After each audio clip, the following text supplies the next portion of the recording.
زما محترمو عزتمندو، په دې ژوند کې هر سړی غواړي چې د خیر، برکت، رزق، صحت او امن خاوند شي. خو حقیقت دا دی چې د خیرونه نه په مال کې دي، نه په مقام کې، بلکې دا خیر یوازې د الله جل جلاله له طرف نه راځي.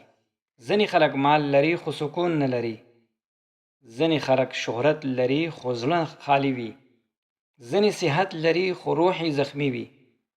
نو اصل خیر هغه دی چې الله جل جلاله یې درکړي، د دین خیر او د دنیا خیر دواړه.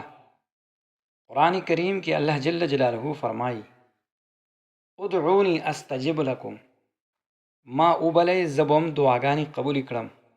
عزتمندو، دا د رب وعده ده، او کله چې د رسول الله صلی الله علیه وسلم دعا راشي نو بیا خدا د ټولو خیرونو مجموعه ده. هغه نبی کریم صلی الله علیه وسلم چې الله فرمایلی دی: وما ارسلناک الا رحمتا للعالمین، منګه ته نه استولې مگر د ټولو عالم د پاره د رحمت په توګه. کله چې پیغمبر علیه الصلاۃ والسلام دعا وکړي، دغه دعا خیر او برکت خزانه ده. دغه دعا الفاظ دادي: پیغمبر علیه الصلاۃ والسلام به ویل: اللهم انا نسألك من خير ما سألك منه نبيك محمد صلى الله عليه وسلم، ونعوذ بك من شر ما استعاذ منه نبيك محمد صلى الله عليه وسلم، وأنت المستعان وعليك البلاغ ولا حول ولا قوة إلا بالله. اے الله، موږ له تانه خیر غواړو، کوم چې ستا نبی محمد صلی الله علیه وسلم له تانه غوستی او موږ د تانه پناه غواړو د هر هغه شر نه چې د کوم نه ستا نبی صلی الله علیه وسلم پناه غوښتې وه. ته یې مددګارې او د ټولو نه لوی قوت د تانه بل نشته. عزتمندو، په دې څو جملو کې د خیر هر ډول غوښتنه شامله ده: د ایمان خیر، د صحت خیر، د رزق خیر، د اولاد خیر، د اخلاقو خیر، د آخرت خیر. همدغه رنګ د هر شر نه پناه غوښتل، د شیطان شر، د نفس شر، د بدو خلقو شر، د قهر او د حسد شر، د فتنې شر. دا دعا داسې ده لکه یو بنده دروازه د هر شر مخې ته، یو خلاص او کولاو دروازه د خیر دپاره. محترم، ولی رسول الله صلی الله علیه وسلم دا دعا د ټولو نه جامع دعا وبلله؟ ځکه چې دا دعا نه محدود وخت ده، نه یو خاص حالات دپاره، د هر مومن د هر ځای د هر حالات دپاره ده. کله چې دا دعا ووایي نو ته ووایه: یا الله، ته پوهیږي کوم خیر زما دپاره ښه دی، زه غواړم، او کوم شر زما دپاره بد ګڼلی کېږي، زه له هغې نه ستا باندې پناه غواړم. نو دا دعا د تعلیم راکوي چې د خیر انتخاب الله ته پرېږده، ځکه چې هغه پوهیږي زمونږ د خیر دپاره هغه مناسب دی.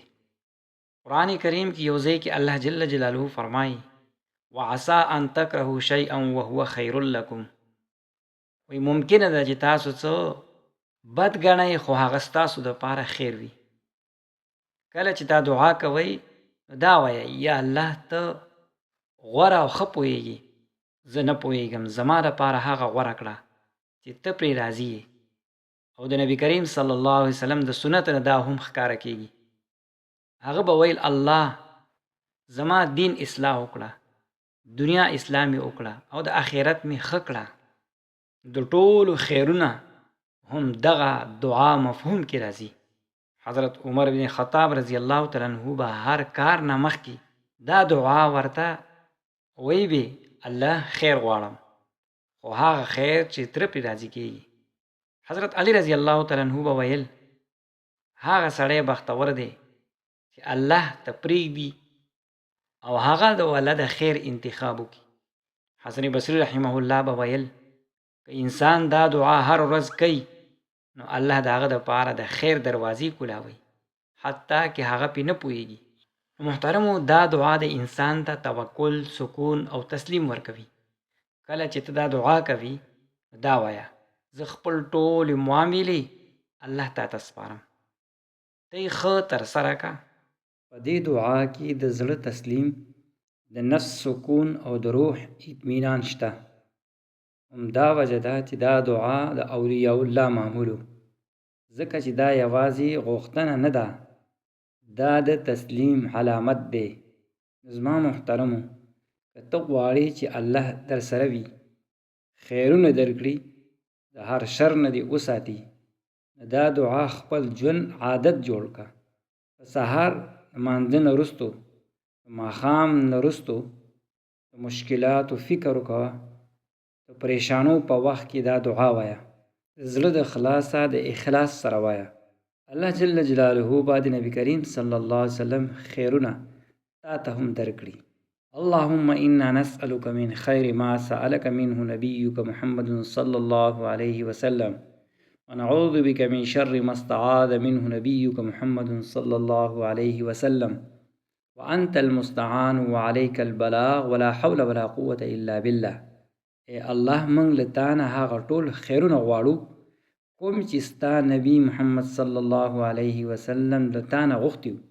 موږ له تا نه پناه غواړو د هر هغه شر نه چې کوم نبی کریم صلی الله علیه وسلم تا نه پې پناه غوښتي وه. ته زموږ مددګار یې او له تا نه به پورته هیڅوک یو طاقت او قوت نشته. محترمو، راځئ دا دعا خپل ژوند برخه او حصه وګڼو. هر سهار هر ماښام دا وایو، زړه د خلاصه د ایمان د ګهرۍ نه الله جل جلاله دې موږ ته د نبی کریم صلی الله علیه وسلم د خیر برخه راکړي او د هر شر نه موږ وساتي. آمین یا رب العالمین.